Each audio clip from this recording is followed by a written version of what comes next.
Magandang araw po mga koys. So for this video mga koys, it's another adventure na po ni Rero. So ngayon, try natin magtagalog para syempre maintindihan naman tayo ng ating mga followers na di nakakaintindi ng Bisaya or Ilonggo. So ayun nga mga koys, ngayong araw na ito is pupunta po kami sa may Sapa. Pupunta kami ng Sapa, may dala kaming kuryente, mangunguryente kami mga koys. Sa ibang lugar, pinagbabawal na itong pangunguryente ng isda, pero dito sa amin, wala pa naman. Syempre kawawa din yung mga maliliit na isda, makukuryente, mamamatay, diba? So ayun nga mga koys, kasama ko dito yung mga kapatid ko, din yung iba, yung mga tropa ko po. At ngayon nga mga koys, dito sa Sapa, syempre meron dito mga pako. Ayan, nanguha kami ng mga pako mga koys. Sarap nito, diba? Masarap ito yung salad na pako mga koys, diba? Marami ding luto ang pwede mong gawin dito sa mga pako. So ayun nga mga koys, medyo marami yung mga pako dito. So ayun na nga, dinamihan na din namin yung pagkuha ng pako. At nagumpisa na din yung mga kapatid ko mga koys. So dito sa Sapa mga koys, iba't iba din yung pwedeng makuha dito. Merong mga alimango, mga hito, mga ganyan. Sari-sari yung makukuha dito mga koys. So tara, let's sabayin nyo kami.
So dito sa Sapa mga koys, iba't iba din yung prutas na pwede mong makain dito.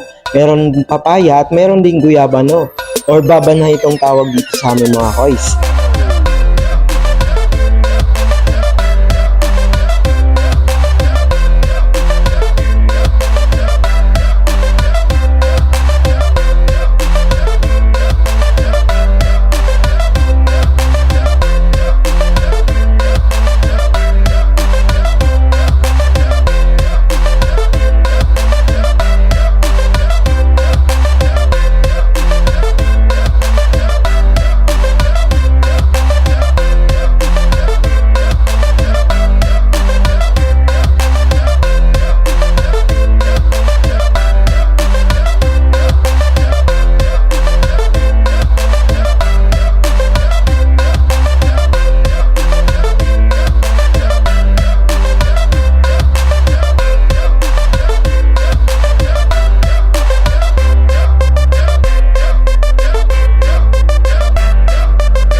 So ayun na nga mga koys, ito yung mga nakuha namin sa aming pag-oriente sa Sapa mga koys. Medyo maliit lang mga koys pero goods na ito, diba?